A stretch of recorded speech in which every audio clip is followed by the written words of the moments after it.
Assalamualaikum warahmatullahi wabarakatuh. Waalaikumsalam warahmatullahi wabarakatuh. Ya. Selamat sore ya. Semoga kalian masih semangat. Sore ini biasanya agak malas-malasan gitu ya. Apalagi kalau udah baru siap makan ya. Tapi ya mudah-mudahan kalian masih semangat dalam mengikuti perkuliahan sore ini. Oke, saya lihat ini hanya berapa orang yang masuk ya, hanya berapa orang ya? 4 orang ya. Mungkin pada atau apa ini mungkin. Oke lah, kita lanjut. Materi hari ini terkait pemasaran ya, perencanaan pemasaran. Nah, di dalam ketika kita melakukan suatu usaha ya, pemasaran ini tidak jauh dari apa usaha yang akan kita buat ya. Bagi suksesnya usaha kita itu sangat bergantung pada pemasaran ya. Kalau kita tidak bisa memasarkan produk kita dengan baik, otomatis produk kita itu tidak dikenal ya. Orang tidak tahu manfaat produk kita. Nah, setiap perusahaan atau badan usaha selalu melakukan kegiatan pemasaran yang merupakan ciri dari aktivitas usahanya. Ya, ini pemasaran ini merupakan aktivitas dari suatu perusahaan. Biarpun bentuknya PT, ya. Kemudian apa lagi? Firma, CV, ya, dan negara dan perusahaan perseroan seperti koperasi, badan-badan usaha milik negara itu selalu memasarkan produknya, ya. Karena apa? Dengan memasarkan produk tersebut, otomatis orang mengenal fungsinya produk itu, ya, kelebihan produknya. Nah, itu juga bisa menjadi perbandingan, membandingkan produk A dan maupun produk B. Ya.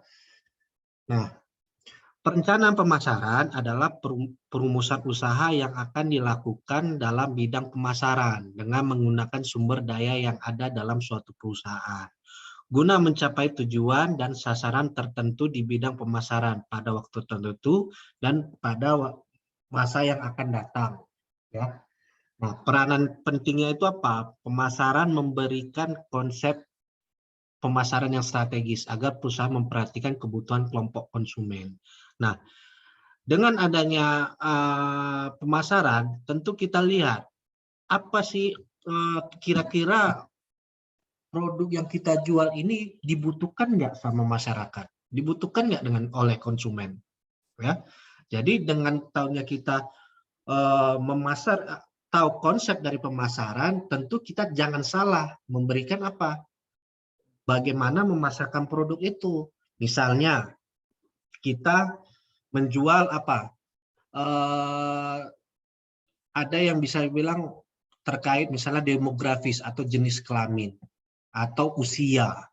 Ya, produk yang sekarang mungkin kalau misalnya kita contohnya itu kayak apa ya? Ya misalnya yang lagi ngetren itu apa sekarang? Ada yang tahu? Lagi ngetren produk apa kira-kira yang lagi ngetren?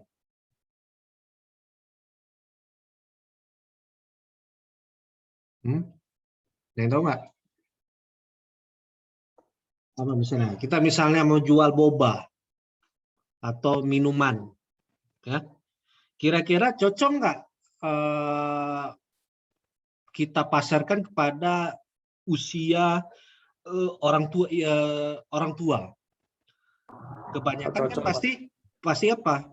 Orang tua kan nggak suka minuman-minuman seperti itu. Nah, dengan konsep pemasaran, ya,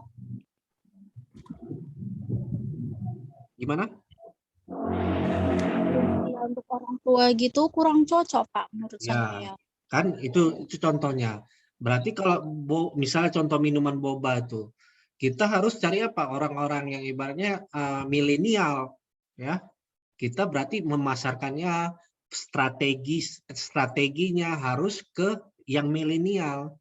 Tapi kalau kita pasarkan ke orang tua ya tentu belum tentu masuk ya. Jadi inilah salah satu peranan penting dari pemasaran ya.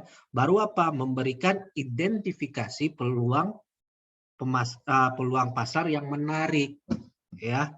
Nah, ini kan sebuah strategi pemasaran ini ya.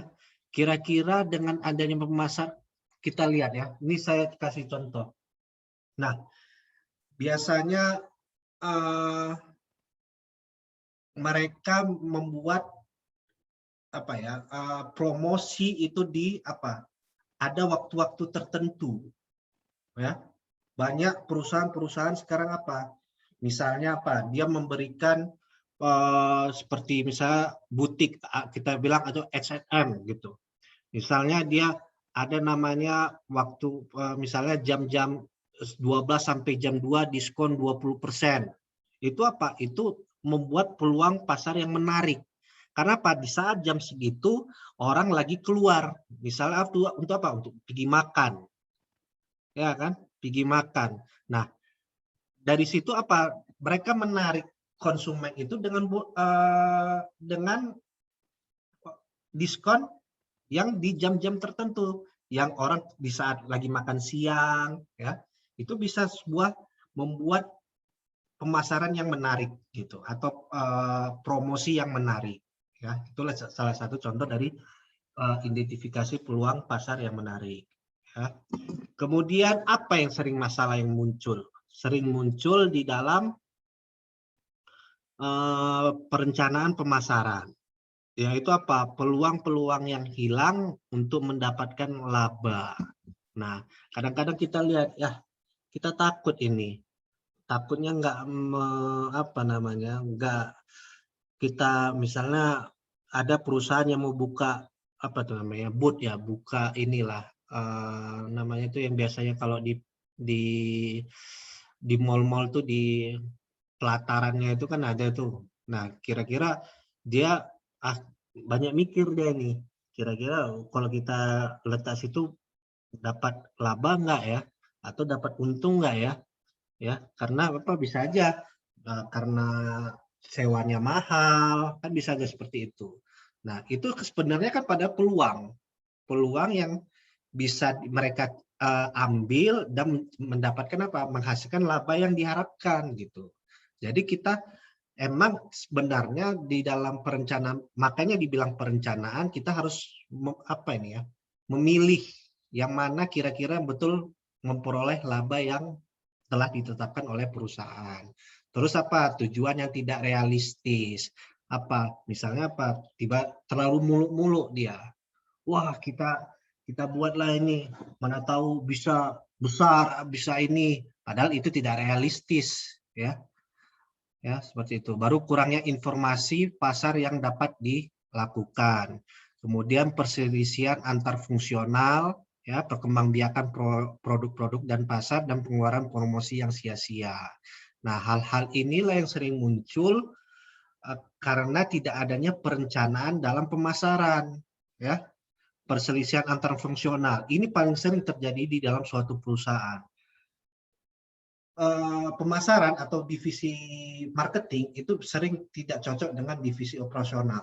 Ya, kenapa? Divisi operasional dia targetnya itu bagaimana dana yang keluar itu seefisien mungkin atau seefektif mungkin. Sedangkan divisi pemasaran dia harus memberi duluan itu. Soal bagaimana dia dapat keuntungan itu urusan nanti. Yang penting bagaimana mengenalkan produknya, bagaimana mengenalkan jasanya itu dapat dikenalkan sama masyarakat atau pada konsumen. Nah, hal inilah yang sering terjadi di dalam suatu perusahaan. Ya. Kemudian, nah, macam-macam perencanaan pemasaran. Ya. Yang pertama itu perencanaan pasar yang strategis. Nah, perencanaan ini berkaitan dengan perencanaan usaha perusahaan, ya, ke arah mana usaha perusahaan akan dikembangkan. Dalam perencanaan ini akan mencakup penetapan pasar yang akan dilayani dan produk apa yang dihasilkan maupun dipasarkan. Ya, jadi apa itu awalnya dalam suatu perencanaan, bagaimana produk yang mau kita kembangkan, bagaimana produk yang mau kita pasarkan, itu harus tahu di awal, ya. Jangan sampai salah sasaran seperti itu. Kemudian ada perencanaan strategis pemasaran. Nah, ini contohnya apa? Strategi penetrasi pasar. Ya, jadi jenis produk lama itu dan bagaimana harus tetap survive atau tetap laku di pasar. Ya, itu bagaimana perencanaan strategi pemasaran itu harus dilakukan. Ya. Kemudian apa? Strategi pengembangan produk. Ya, salah satu dari contoh strategis pemasaran perusahaan. Contohnya apa? Bagaimana produk baru bisa kita jual atau kita kenalkan di masyarakat atau oleh konsumen. Kemudian pengembangan pasar. Ya, bagaimana untuk jenis produk yang lama dan pasar yang baru. Ya. Kemudian terakhir adalah strategi diversifikasi, ya, jenis produk yang baru maupun pasar yang baru. Itu salah satu dari perencanaan strategi pemasaran perusahaan. Ya. Kemudian kita masuk ke perencanaan pemasaran yang operasional. Ya. Pertama itu apa? Rencana penjualan per daerah, per produk, dan per bulan. Nah, rencana penjualan per daerah, per produk, per bulan ini harus kita rencanakan. Misalnya apa? Daerah ini kira-kira berapa bisa tercapainya penjualan di daerah tersebut. Nah, produknya apa? Dan dalam 1 bulan itu berapa yang bisa dijual. Ya, tentu lihat kita makanya di awal itu harus ada strategi pemasaran. Berapa kira-kira bisa di dalam daerah tersebut. Itu harus kita ini kan nanti kalau kalian misalnya buat bisnis plan, nah barangnya itu misalnya kalian fokus pada daerah Setiabudi misalnya, ya variannya banyak ini ada 10 misalnya atau 5 varian ya 5 jenis. Nah kira-kira dalam 1 bulan itu berapa yang bisa dijual, targetnya berapa, ya. Tentu kalian kan melihat bagaimana lokasinya kan bisa nggak terjual, misalnya berharap terjual 100 dalam 1 bulan. Nah, itu harus kalian buat di dalam di dalam perencanaan bisnis atau bisnis plan-nya. Ya. Kemudian adalah rencana penyaluran distribusi. Nah, bagaimana mendistribusikannya kepada konsumen. Ya. Kemudian ada promosi per produk, bagaimana promosinya per daerah atau per bulan. Baru penelitian dan pengembangan pasar, apakah bisa kalian ekspansi misalnya. Kita bilang ekspansinya dari Setiabudi ke Johor misalnya. Ya, itu dilakukan. Karena apa? Minat misalnya kalian buat ini nih, angket. Ya, berasal tahu-tahu kalian dibuat angket, ternyata dari penduduk Johor itu banyak nih yang beli di tempat kalian, ya, sehingga kalian akan buka cabang di Johor. Itu salah satu penelitian dalam pengembangan pasar. Juga penelitian pengembangan produk. Nah, apakah varian-variannya itu bisa kalian buat yang baru, tambahkan. Misalnya apa? Misalnya minuman nih. Minuman kalian mau misalnya ada yang minta milk tea misalnya. Awalnya varian kalian nggak ada, tapi dia milk tea ada. Nah, itu bisa menjadi pengembangan produk kalian di selanjutnya di kemudian hari seperti itu. Jadi nanti tugasnya itu kalian akan dibuat bisnis plan, ya. Bagaimana struktur organisasinya, bagaimana pemasarannya. Ini salah satunya. Rencana kalian penjualan kalian itu gimana targetnya, target ya. Target kan boleh aja kita tetapkan berapa, ya. Cara penyalurannya bagaimana, promosinya per produk apa, alat promosinya apa yang kalian gunakan, ya seperti itu. Nah, dan pengembangan pasar dan kira-kira bagaimana bisa target kalian bisa mengembangkan pasar itu apa gitu. Apakah penjualannya meningkat 200% atau 100%, itu harus diberitahu gitu. Oke, dalam bisnis plan. Nah, tugasnya itu nanti satu orang satu buat bisnis plan ya, produknya apa nanti produknya apa, bagaimana memasarkannya, bagaimana ya anggap kalian itu sebuah organisasi. Jadi ada struktur organisasinya, tanggung jawabnya bagaimana ya. Nanti ada namanya forecasting, bagaimana penjualannya, target penjualan tiap bulan, 3 bulan, 6 bulan, dan setahun. Itu harus dijelaskan. Seperti itu. Nanti saya lebih perinci bagaimana tugasnya akan saya beritahu mungkin minggu depan. Ya, dikumpul minggu depan kan udah minggu keempat. Ya, dikumpul di minggu ke-6, minggu ke-7 kita kuis, minggu ke-8 kita ujian, kemudian minggu 9 itu presentasi. Ya, seperti itu.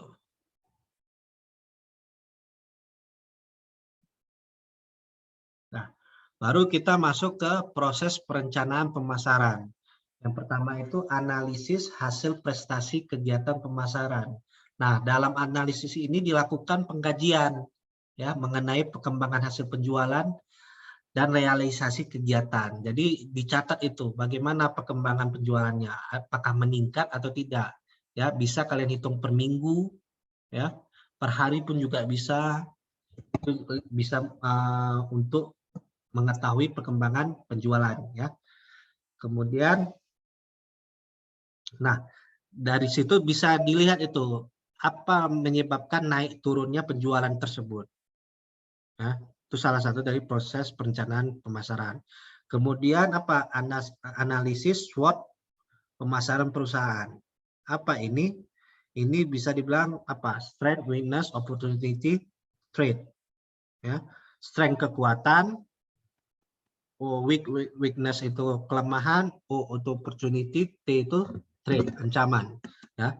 Jadi dalam suatu perusahaan itu harus dibuat tuh SWOT-nya. Sama juga seperti nanti di tugas kalian harus dibuat tuh SWOT-nya. Apa kekuatan produk kalian? Apa kekuatan perusahaan kalian?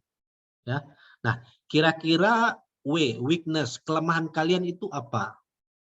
Ya. Biasanya dibuat tuh bagan tuh 4 biji itu. Kiri, kanan, 4 apa ya? Garis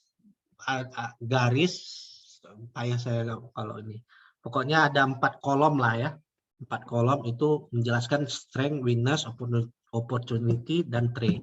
Nah baru O itu kesempatan, peluang. Apa kira-kira peluangnya itu? Misalnya apa? Banyaknya milenial yang apa ya sekarangnya, misalnya banyak milenial yang atau kesempatannya itu dengan adanya online sekarang memudahkan dalam berjualan, itu kan peluang itu ya.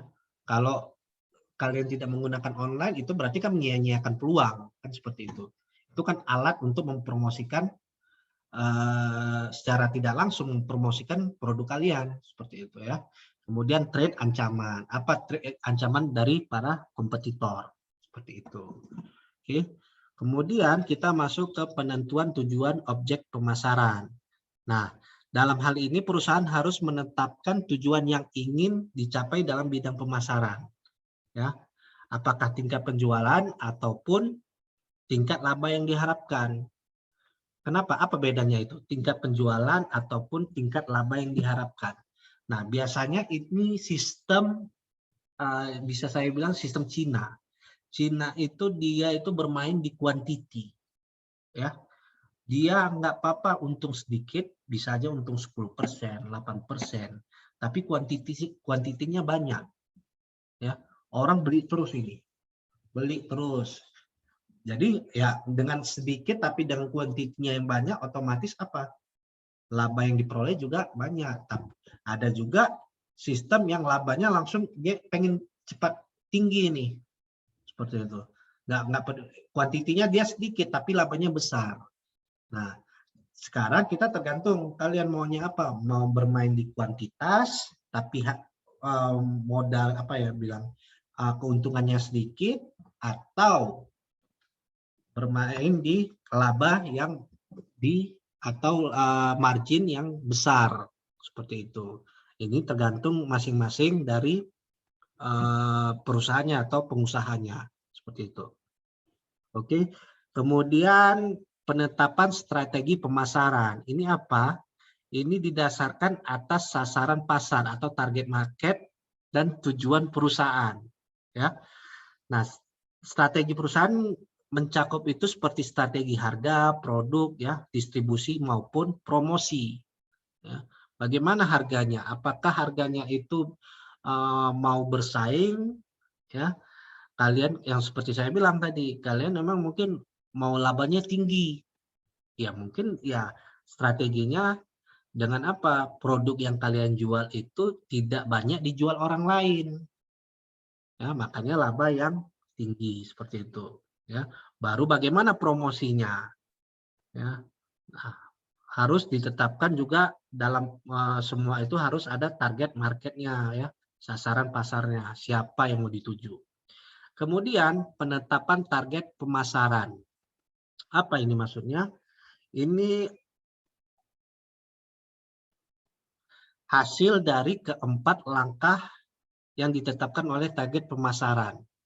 Ya, yang keempat langkah ini analisis hasil prestasi, kegiatan pemasaran, analisis SWOT, pemasaran perusahaan, penentuan tujuan objek pemasaran, dan penetapan strategi pemasaran. Nah, itu hasil dari empat tersebutlah baru kita bisa menetapkan target dari pemasarannya.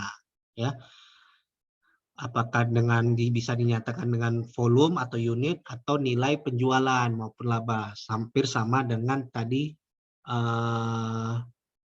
strategi apa tadi ya, tujuan objek pemasaran, ya. Dari situ bisalah baru kalian tetapkan targetnya apa, mau bermain di unit atau bermain di laba. Setelah kalian membuat proses perencanaan dari 4 di atas, gitu ya. Baru apa masuk ke penyusunan rencana pemasaran, ya. Apa ini? Ini disusun menggambarkan kegiatan yang akan dilakukan dalam bidang pemasaran, ya. Apa yang akan dilakukan dalam kegiatan pemasaran setelah target ditetapkan. Oke, baru penyusunan program pemasaran, ya. Ini bisa di mana tempat akan dilakukan pemasaran, target marketnya siapa, ya, itu dibuat di dalam program pemasaran. Ya, ini biasanya berkaitan dengan waktu maupun tempat dan siapa yang melaksanakannya. Seperti itu. Baru terakhir adalah anggaran. Ya, semua ini kan tidak lepas dari biaya, ya. Pemasaran itu coba lihat.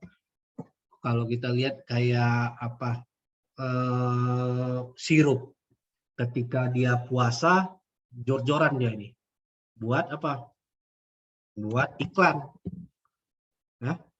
Tentu ini sudah dianggarkannya, tapi kalau pas di luar lebaran atau di luar puasa biasanya apa, tidak ada tuh iklan sirup. Tapi karena iklan itu mahal di bulan puasa, tentu mereka kan telah menganggarkan nih. Orang dulu saya waktu pas di perbankan, kami mau buat memasarkan, biasanya kan ada tuh kalau di TVRI, ya, 3 menit itu hampir ratusan juta di TVRI itu.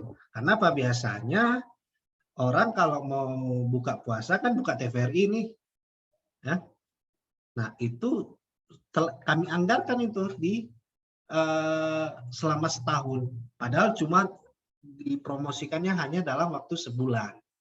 Nah, kalau nggak salah saya pernah dengar itu hampir miliaran sirup itu biaya promosi di puasa tuh, tapi yang mereka dapatkan atau keuntungan yang mereka dapatkan itu berlipat-lipat, ya. Makanya pemasaran ini seperti saya bilang di awal bahwa tidak selalu tidak ini ya, tidak cocok oleh bagian operasional atau bagian yang kami bilangnya bagian operasional sih, yang selalu dana itu mereka tahan. Agar apa? Agar yang keluar itu emang betul-betul efisien dan efektif gitu.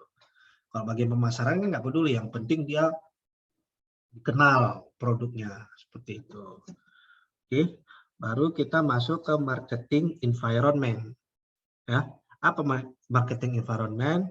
Yaitu suatu perusahaan terdiri dari pelaku dan kekuatan di luar pemasaran yang mempengaruhi kemampuan manajemen pemasaran untuk mengembangkan dan memelihara hubungan yang sukses dengan pelanggan sasarannya. Nah, marketing environment ini bagi dua, yaitu ada lingkungan mikro maupun lingkungan makro. Nah, apa itu lingkungan mikro?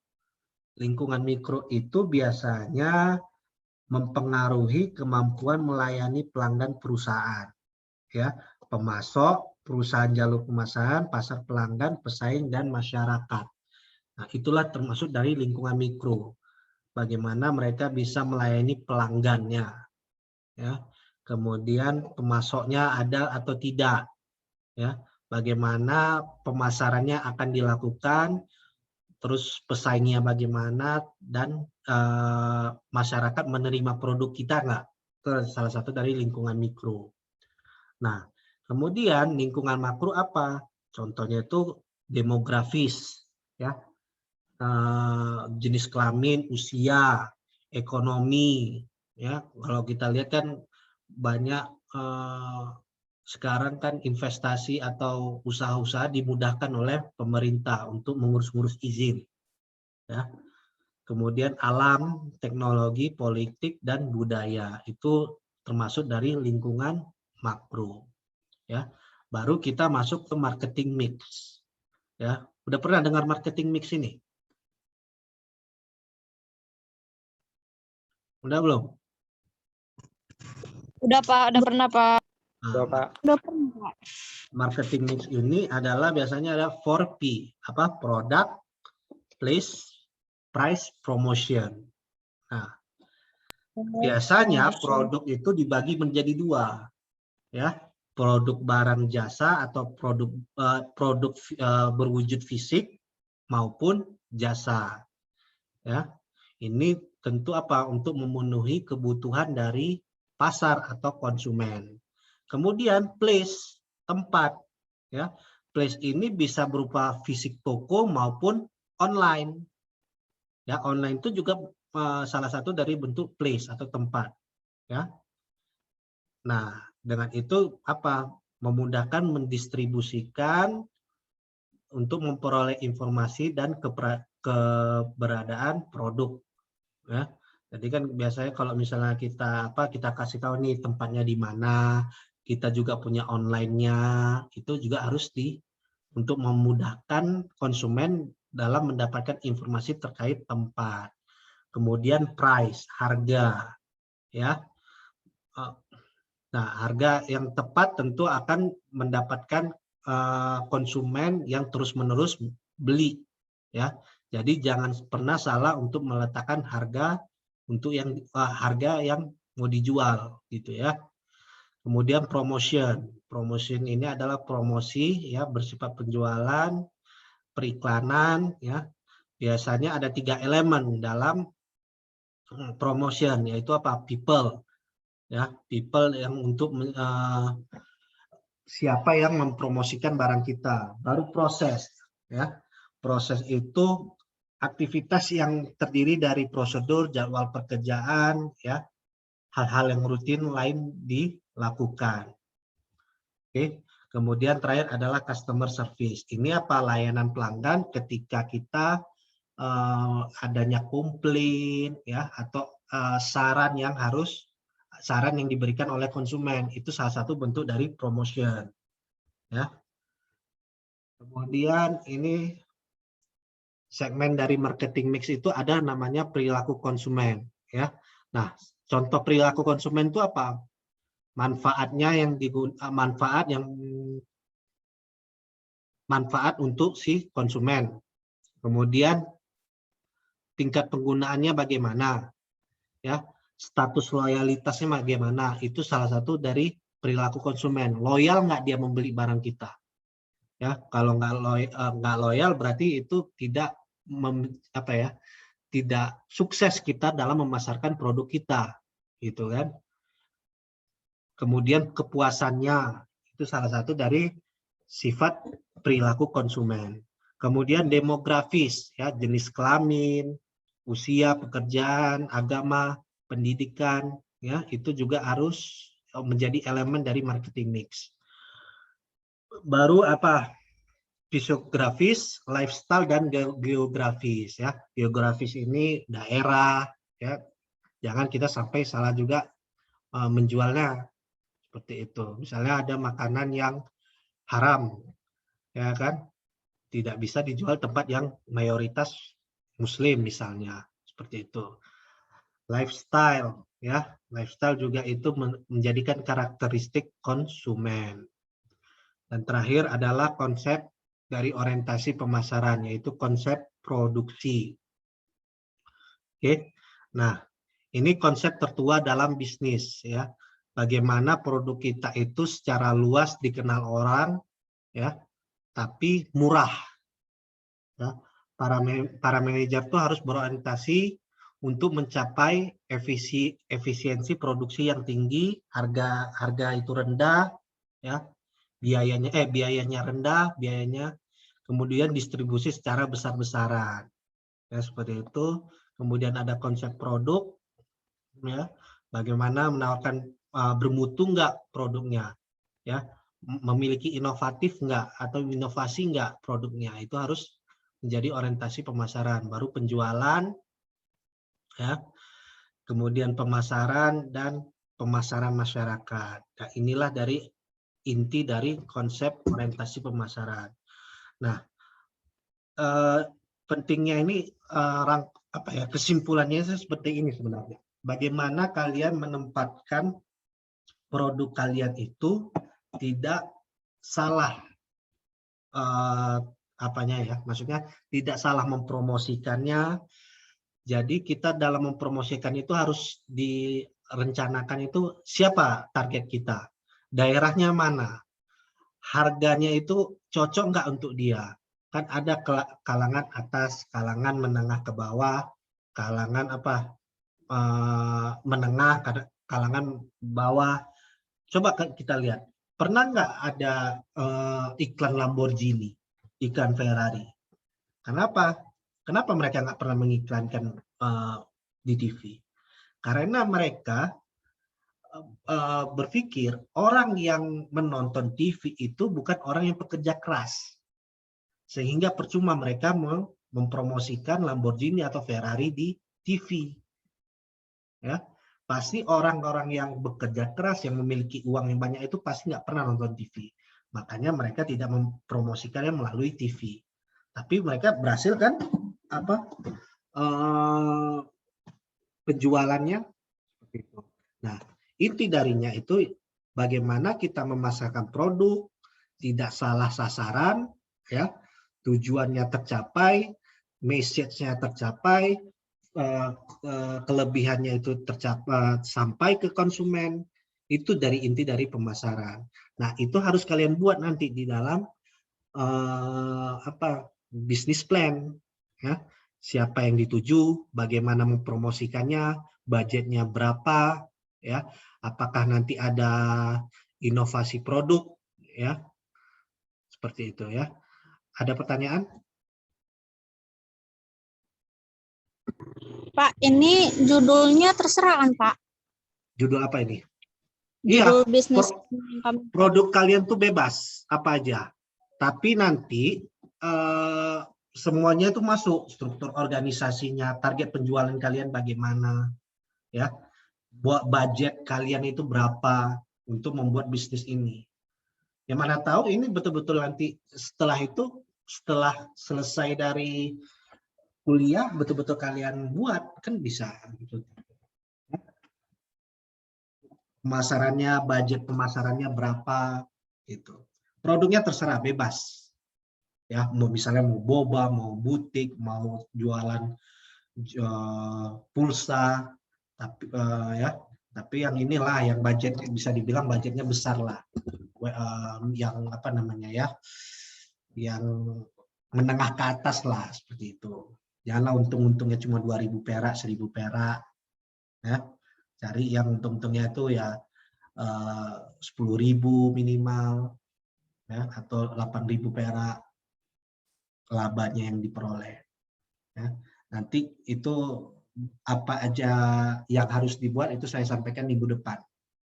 Oke, ada lagi? Ada lagi ya? Saya rasa sampai sini aja perkuliahan kita. Terima kasih atas kehadirannya. Assalamualaikum warahmatullahi wabarakatuh.